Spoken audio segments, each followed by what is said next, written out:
Welcome to Beyond the Numbers, the podcast where conversations about wealth go deeper. This isn't about flashy success or one-size-fits-all advice. It's about real people designing financial lives that align with who they are, what they value, and the legacies they're building. We bring together voices from business, finance, law, and leadership to talk about the moments that shape them and the strategies that sustain them. Here is your host, Chris Everett. Hi, everyone, and welcome to Beyond the Numbers, where money meets meaning and purpose. So today we're diving into a topic that affects every single relationship in your life, from your marriage to your children, from your clients, your business partners, and even yourself. It's about connection, real, meaningful, lasting connection. So my guests have created a revolutionary approach to emotional intelligence and human connection that was born out of their own marriage struggles and developed through over a decade of meticulous research. So what you're about to hear might change everything you think about relationships, emotions, and how you're wired to connect with others. So with that said, please help me welcome Phyllis and Dr. Glenn, creators of Connection Codes. Dr. Glenn and Phyllis, welcome to Beyond the Numbers. Thank you. Yes. Amazing. Thank you so much. We're so honored to be able to jump on with your audience. Yes. And not only that, everyone should know that they're currently in Switzerland. So I so appreciate your commitment to sharing what you do. It's an honor. So Dr. Glenn, let me start with you, please. So I understand that Connection Codes really was born out of your own marriage struggles. And so you mentioned that being desperate to reconnect with Phyllis. So take us back to that moment when you realized that traditional marriage counseling just wasn't cutting it. It wasn't working. So what was that breaking point that launched you into a decade of research? Yeah. Well, I do have to mention real quickly, you said the creators of the Connection Codes, and I know what you mean by that, but we call ourselves the founders because we found it, we discovered it. We made up some of the tools, developed that, but this is based on the human condition, which is one of the big things that stood out to me because I couldn't believe that marriage had to be so filled with pain. And we missed each other from the very beginning. We spent over a quarter of a century really missing, and we cared about each other from the very beginning, but we just didn't know how to connect. And so then I went back to school, accumulated several degrees, studied this, researched it, and I just couldn't understand how couples who marry on purpose. So I went back to school and studied and researched and accumulated a few degrees and started a private practice and found that it didn't work. And then I was on the other side of the curtain sitting with other therapists who also said, we don't really know for sure. We try to help people. We hear their stories, but we're not sure that we're really doing all that much. So they really admitted that. They admitted that what they were taught in school really wasn't getting breakthrough, at least the breakthrough that they were hoping for, I would imagine, because I'm sure their hearts were like, come on. Absolutely. Yeah. And just being present with people, allowing them to tell their story is a good, healthy thing. But I had one therapist tell me that he had been in private practice for a long time. And he said, I felt like I'm meandering through the forest, hoping to find something to eat. We're just kind of randomly talking and discussing, and maybe at some point we find a nugget that helps. And I just couldn't believe that was the best that we could do as humans and as a society. And so I started from scratch and just began observing interactions because, again, initially, just from a marriage perspective, I thought these people are together voluntarily. They wanted to be together. So what happened? Where did they lose each other? Where did they, I called it disconnect? Where did they disconnect from each other? And that's what began my research. Well, and thank goodness you had all of that background of your education as well. And then you personally experience it. And so there's the disconnect. So talk about that whole mind shift and how it developed for you. Well, again, I was just initially, in all candor, I was just disillusioned because I'd spent all of this energy, resources, time, money, getting these degrees that I thought or assumed, or maybe somebody told me that, oh, this is the answer. And then when I found out, oh, that's not the answer, this isn't really helping that much. And again, I'm a pessimist, but I'm also an eternal optimist. And I thought there has to be an answer. This can't be the best we can do. I'm faith-based. I believe there's a God designer, and I believe that marriage came from God. So I thought, this is either a really, really, really bad practical joke, or we're missing something. And I wasn't sure which it was for a while, because just the statistics are there. Just look around you at marriage, and most people really, really struggle relationally in their marriage. So I thought, okay, let's just go back to the drawing board. I literally started with a blank sheet of paper, and I said, I'm just going to observe. And I started using a tally system where I would just make marks with, certain things people would do. I'm like, okay, he just said that to her, and she turned away from him. She folded her arms, she rolled her eyes, she maybe literally turned her back to him. Well, that's a tally in the disconnect column. And as I did this for 2.5 years initially, just observing, not really giving any input at all, just watching. And after 2.5 years, started putting together some of that data. And then I spent 2.5 years feeding couples the data that I'd accumulated. Just one quick example. When people ask why, they virtually never connect. I mean, it literally is about 99% of the time they do not connect. Well, that's an easy solution then. Don't ask why. But that makes so much sense to me. If you're only speaking to one person and you're asking them their why, it's all about them. There's no connection in that. Is that what you found? Yeah, and people feel accused, because I did a lot of exit interviews. So in other words, at the end of our time, I'd say, hey, let me just check real quick. I was curious what happened to you when he kept asking you, why do you feel that way? Why do you act like that? Why do you do that? And she'd say, well, I felt attacked. I felt that he was, judging me, accusing me. And I heard that over and over and over again. So again, I'm thinking, well, then just X that out of the equation. We ask why in science and math and, planetary patterns and stuff. Why does Jupiter do that? But not with interpersonal relationships, with interactions. It just doesn't work. So we just throw it out. We just don't do that anymore. Fascinating. Yeah. So incredible dedication, incredible research. But how did this turn into what we now know as the connection codes? So Phyllis, I think you have some insight into that too. Yeah, absolutely. And, part of it, of course, as you've said, came out of our own story. And, Glenn is developing all of this in his private practice. And I, on the other side, am running my own company. So we were both very busy people. But he would bring home some of his research and, talk about what causes disconnection. And at that point, I thought, do we really want to know what causes disconnection, or do we want to find what causes connection? And for me, I'm like, I want to know how to connect with you better. And we had so much pain in our own marriage, our own story, that I'm like, I could write a book about what disconnected us. So let's talk about what connected us, and let's go in that direction. And that's during that time, so much of what Glenn was discovering also had to do with emotion. And for me, that was the aha moment. That was the huge shift, because I was definitely raised in a faith-based family where emotions were bad, other than joy. Choose joy. That was kind of the motto in our family: choose joy.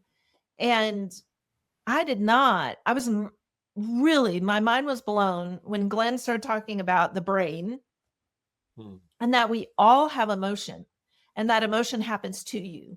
And I'm like, wait a minute. No, that is not, you choose emotion. And I had opted out a long time ago. And I used to say, really very seriously, hey, Glenn has enough emotion for both of us. I don't do emotion. And so when he started bringing home this research, I'm like, oh my word, like this, I just cannot even believe that I've never heard this before. And how can our faith-based foundation be teaching the opposite of the truth of what is happening in our bodies and what's happening in our mind? And it just shifted everything for me in such a huge way that I had never considered. And, for me, once I understood the God piece and I'm like, okay, God created me. So God put an emotion in my brain. Now I wanted to know all about it. And I wanted to understand what I'd been missing. And it started making more and more sense that, the emotion you experience is so different than the emotion I experience as far as in everyday life. We both have a fear region in our brain, but what causes me fear is very different than what causes him fear. And it's like, wow, no wonder we miss each other all the time, because we were kind of running life through there's a right and a wrong. There's a black and there's a white, and there's nothing in between.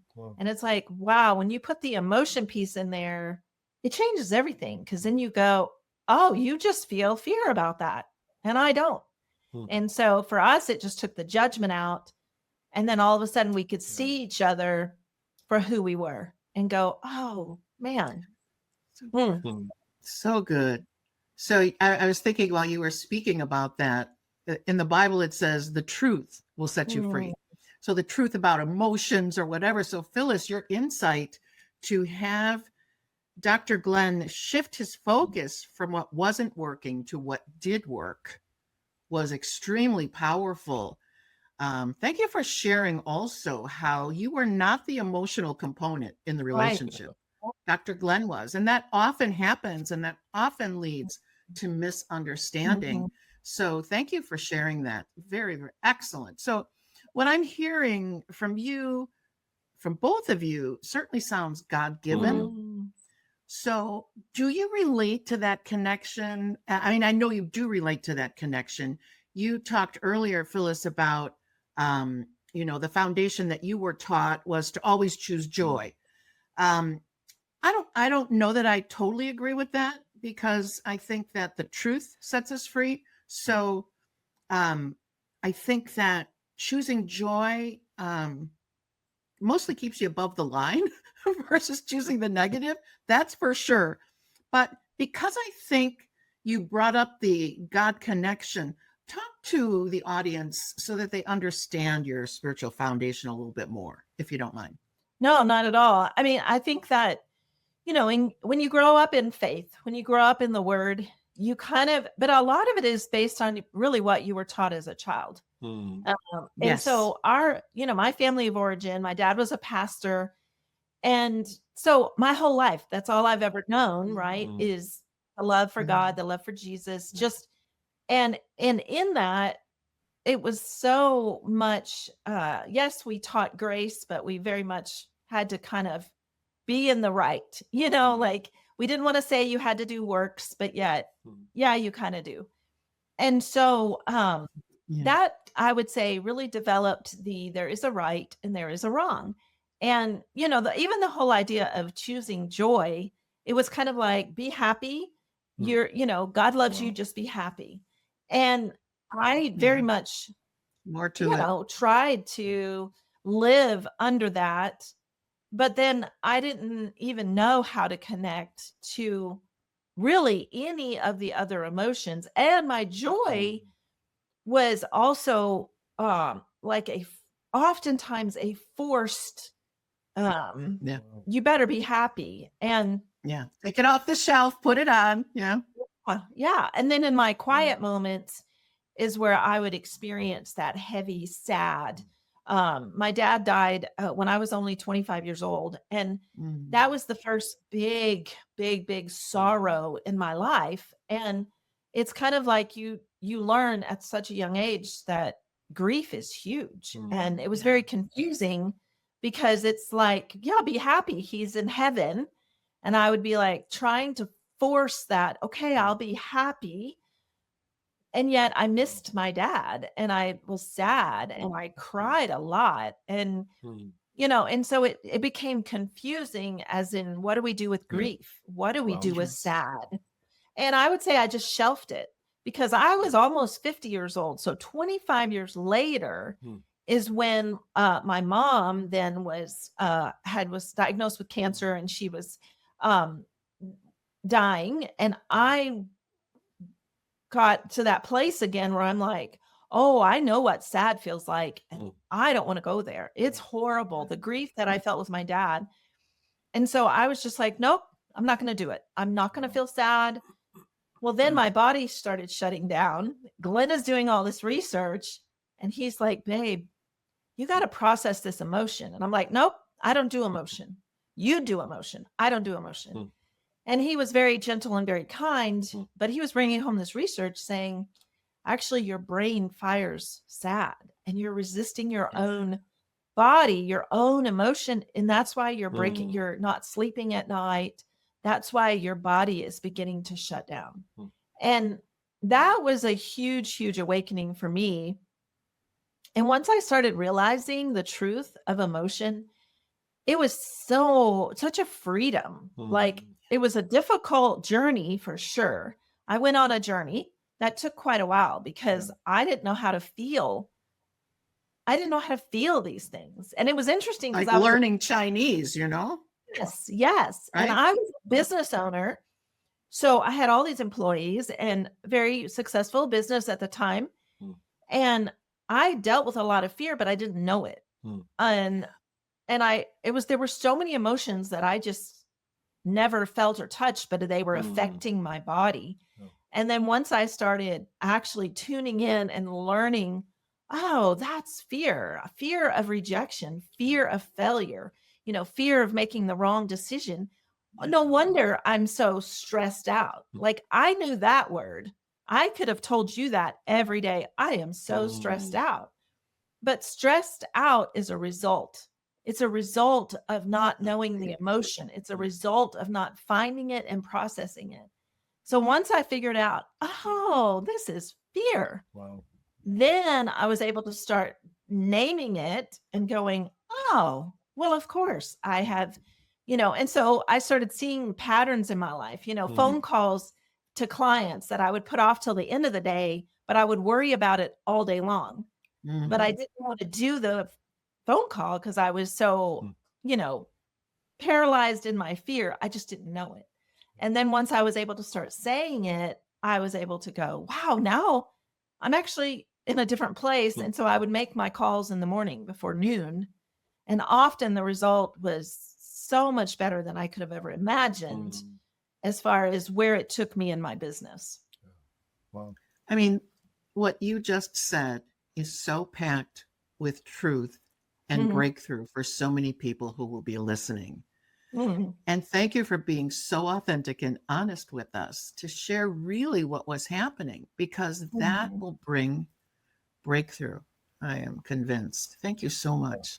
So perhaps the connection code wheel that I know you have, you probably travel, well, you're speaking a lot this season, so you're traveling with it. So is this a good time to insert you actually modeling the work that you've created, Dr. Glenn and Phyllis?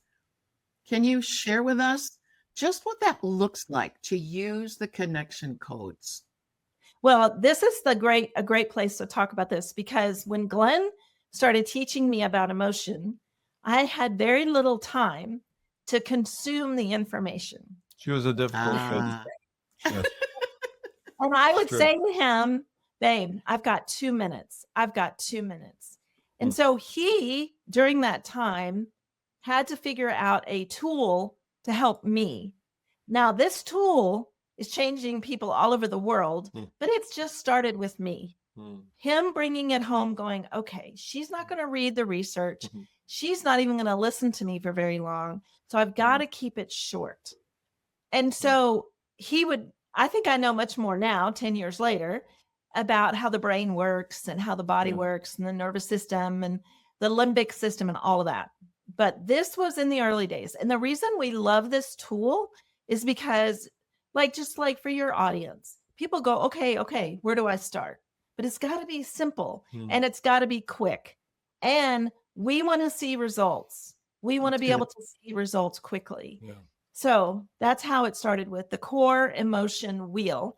Some people call it the truth-telling wheel, which we love, but officially it's the core emotion wheel.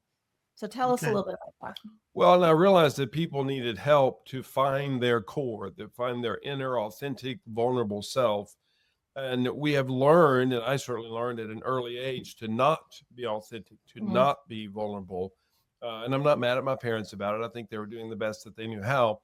But I learned very early age, do not share what's real, what's at the core for you. So this is a training exercise to, and technically to retrain us, because we were doing this well when we were 12 months old, and then we got knocked off course somewhere along the way. So this is a 2-minute exercise for 2 minutes per person to help us exercise that emotional muscle, to refine our authentic self at the core, and then to be able to convey it to another. So And before you get started, I know when we talked pre-show, you had said that you tested many time frames of using this core emotion wheel. Right. So talk a little bit about that before you show us how to use it. Well, it's interesting because, of course, Phyllis was saying, I got 2 minutes. I'm like, 2 minutes? I need an hour and a half to explain all this stuff to you. She's like, I don't have an hour and a half. I got 2 minutes. So that was a little cue. But then we ran the research and we did different time frames. We tell some people it was 2 minutes each, which is 4 minutes for 2 people.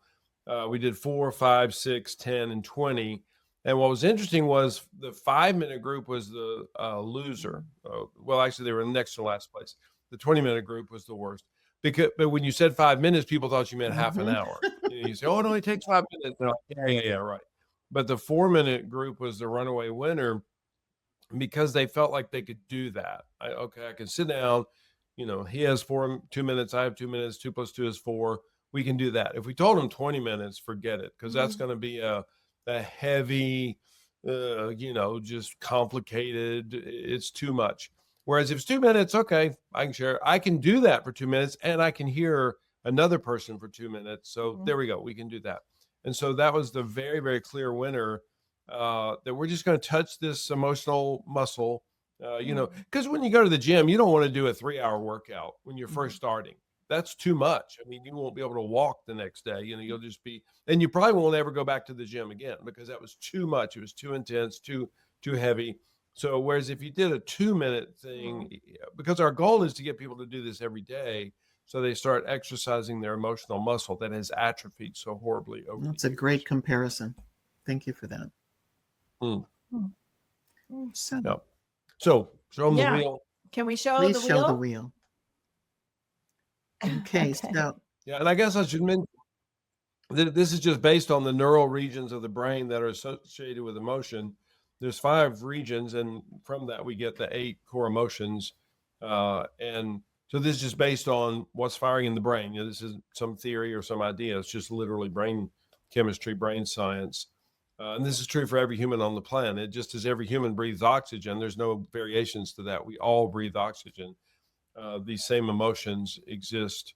We're in Europe right now, traveling to different cultures, different languages, and it's all the same. The human condition. There are variations, but the human condition is the same for each person, no matter where they are. So for those who are just listening and not able to watch, if you would hold that up again, I would like to read those words, or maybe you could just read the words because they were filled with happy and sad words, right? So joy, anger, shame, guilt, fear, lonely, sad, hurt. So there's a lot on that wheel. Thank you. Yeah. And let me just mention, because most people, and we hear this all the time, they go, why is there only 1 positive and 7 negatives? No emotion is negative. If Phyllis is traveling for a week without me, I feel lonely. Well, if I feel lonely tells me who matters to me. Right. And no offense, Chris, if you go traveling for a week, I won't miss you at all. Well, that's because we don't live life together. I mean, I'm sorry. It's true. It's true. I wouldn't even notice. Whereas if Phyllis is gone, so lonely tells me who matters to me, who I'm connected with. And if she says, I'm going to be out of town for a week. And I'm like, whatever, a week, 6 weeks, 6 months, 2 years. I don't care. Doesn't matter to me at all. I feel no loneliness when you're gone. Well, that's not good. That means she doesn't matter to me at all. So lonely is actually my friend reminding me of who matters to me, who's valuable to And me. I would imagine sad is in the same category. Right. Mhm. Yeah. Each emotion has a message that is telling us, if I'm rude to Phyllis, if I'm unkind to her, I feel guilt. Good. I hope so. Because if I don't feel any guilt, I'm just going to be mean to her tomorrow again. And it's like, I'm guilt free. I don't feel any guilt. Well, that means I don't learn anything. That means I don't grow and develop as a person, as a human being, and as her friend, as her partner. So good. Now, I don't want to drown in guilt for a week, but where guilt just hits me and I'm QN, I'm like, oh, shoot, I missed with her. Dang it. That was not good. That was not best. So literally for 15 seconds, I'm experiencing guilt. And then I tell her that and we process through it and we actually connect more deeply through that. And, this is an exercise it's powerful to do it with someone else, but you can also do it by yourself. Wow. And it begins a journey of tuning in and learning, oh yeah, what is happening with me? And often that curiosity goes deeper and deeper. Right. At first you may go, oh yeah, I feel shame because, I put on my shirt backwards this morning. And then you kind of go deeper and you go, well, actually, I feel some fear of people judging me too. Wow. And then it's like you find more and more about yourself when you do this exercise. But for us, it was really, really powerful for me, but alone to start with, because I had such a struggle. I was so resistant, like fear, I have no fear. And then I realized, oh, I do. I may not be afraid of the dark, but I am afraid of failure. And I'm afraid of, making a bad decision as a business owner. So a lot of my stuff was deeper. Like I had to get deeper within what was happening for me. But, we would love to demonstrate this for your listeners so they kind of get an idea of how you do this in 2 minutes each. Thank you. Yeah. You're on. Okay, cool. All right. Let's see. Felt a ton of joy today walking through the forest. Wait a minute. Let me interrupt you for my people that are not watching. You just immediately turned to one another and were looking in each other's eyes to start this connection code. And I think that's an powerful piece to insert right there. So I apologize for interrupting. Please continue. Yeah. I'll start again. Tons of joy finding that path today. And just the forest. And then I did get hit with some fear. The deeper in I went, because I did think, are there wild animals out here? Are there bears? I don't know. So that was my fear. And then, my hurt, I would definitely say it's been more physical. My hurt lately has just been pain we've done tons of walking and, I feel like every morning I get up and I'm like, oh, it will stretch, because there's physical pain. Lonely, I would say in all the details, I feel some loneliness in just keeping up with it all and trying to keep you on track with what's coming next and what time we have to be aware. So some lonely there. Guilt. I think I feel guilt in just not tuning in to you as much. Like I've been super distracted in the week that we've already been here and just feel guilt about that. Shame. I think, in just loving people well, like I feel some shame in that I run out of energy. Did I already say sad? Sad when Lydia and Sebastian left us today and she was crying so hard. I felt a lot of sad in saying goodbye and that it'll be a while before we see them again. Yeah. So that was sad for me. Yeah. Anger. I think anger of just, it seems that the people that we've encountered have a real resistance to just embracing this information and really trusting God's hand in it and understanding his love for us and that he's gifted us with emotion, that it's not our enemy. So some anger and how much confusion there is in this, what we've been presenting in the last week. Yeah, I was going to say the same thing with anger. I'm just so driven to help people see this.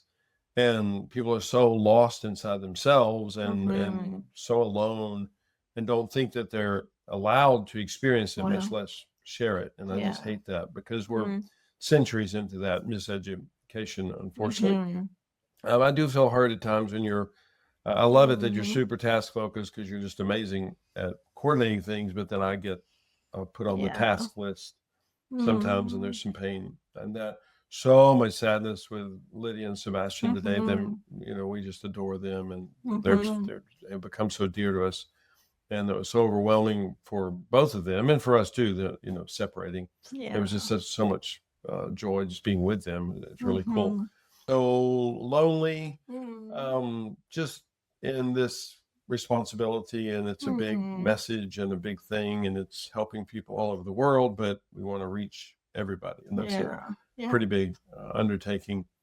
And there's guilt and shame for me, and I'm incompetent in some areas, and just I don't do them well. I can get lost in a public bathroom stall, and I'm glad I have you with me because I just miss so many things. I'm really good at a few things, but there's a number of things that I miss in. I think I mentioned anger. Just really am driven in this. Just so much joy. I love being with you. It's just amazing being here in the Swiss Alps, but getting to travel the world, doing what we're doing, it's just so much fun. And I'm so thankful that you especially, just hung in there, because man, there were 50,000 times that it would have been really easy to exit, and I don't know that anybody would have judged you if you did. But there's so much joy that we're getting to do what we do now. Wow. It's amazing. Thank you. Love it. And that's the wheel. That was amazing. Amazing. You could just feel the connection between the two of you. And I also found it interesting that all the two of you did was listen to one another and maybe give some brief acknowledgement in an or an oh. No other words. You gave the other person space. And that was beautiful. And that's one of our tools. We call it the ooh. We call it audible listening, when she's audible, because if she had been dead silent the whole time I'm sharing, we know this now from brain scanning, that it would tickle the pain center of my brain. It would become a lonely experience. She's right here with me, but if she was dead silent, I'd be like, is she really tuned into me, or did she doze off, or just she doesn't care?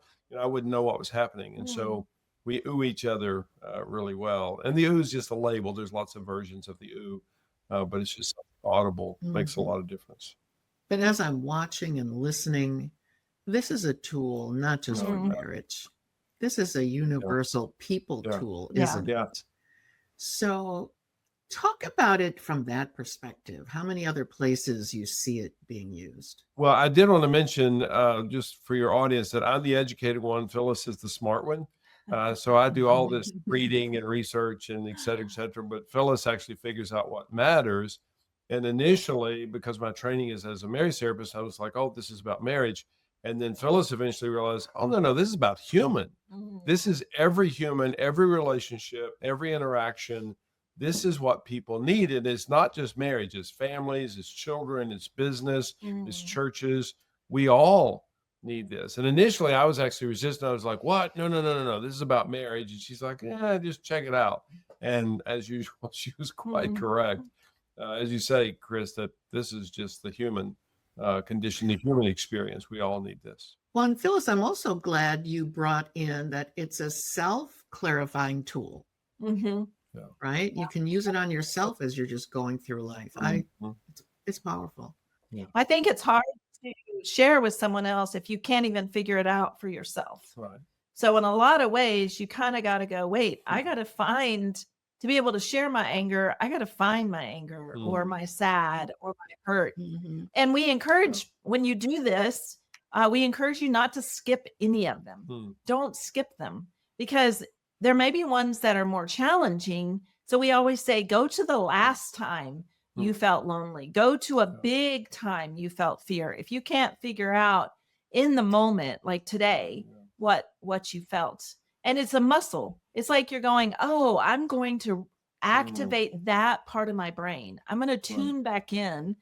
And, kids do this really easily because they're still so innocent to their own core, right? They haven't learned to be quiet and to, don't cry. It's like the younger, the more authentic they are. It's like we've got this learned behavior. We've learned to not cry. We've learned to not feel anger. And it's like, yeah, but it's still firing in your brain. If we were all hooked up to a brain scan, we would shockingly see how many of these emotions we experience every single day, many times a day. It's like mining for gold, you know? Yes. Absolutely. Yes. And so when you talk about, you know, going back to other places that where you might have experienced that emotion and just helps you make that connection to what the core of those real feelings. I just think this is amazing. So, oh boy. So what's the vision for connection codes? Where are you going? Well, I mean, here you are in Europe on a speaking tour. Right. You know, who's your market? Talk to me about your plans for the future. Yes. Well, thank you. You know, it started with just us and his private practice. And then people were like, you got to write a book. So you write a book. And then people are like, oh, you got to go into the studio and record you teaching all this. All right. We did that. That's master classes that we have. And then eventually people are like, do a podcast. Y'all have a lot to talk about. So it's like, okay, we'll do that. And, you know, you find that the more that you do, first of all, it takes time to do any of those things, but then your audience grows. That's why we were in Europe, because we've been invited to come here to all these different nations because they want us to teach this concept, this information, because they already found it. They found it through our book or our podcast. And so, you know, you begin to realize, wow, this is not just for Americans. Like this, even that core emotion wheel is easily translated so far in every language that we have come up. I bet. Yeah. And it's a simple tool that doesn't matter what your background is or what your nationality is.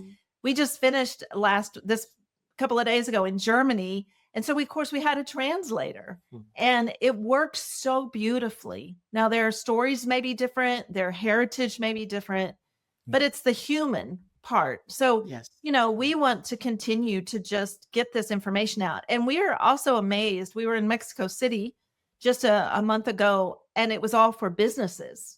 Over here, we're doing it with mostly churches, but teaching this and they are inviting the people, and people show up and we teach. But when we were in Mexico City, it was businesses, companies that want this to be brought into their HR programs, and they want to help their people with this emotional health, with, you know, it changes. It's like, it makes so much sense when you realize, when I'm dysregulated and I'm fighting all the time with the members of my family, I come to work and I'm half the person I could be. I'm distracted. I can't get the work done I need to get done. So companies are finding that this kind of information, these kind of simple tools, makes such a huge difference. Well, it certainly feeds positive intelligence in humanity, you know, emotional intelligence, positive.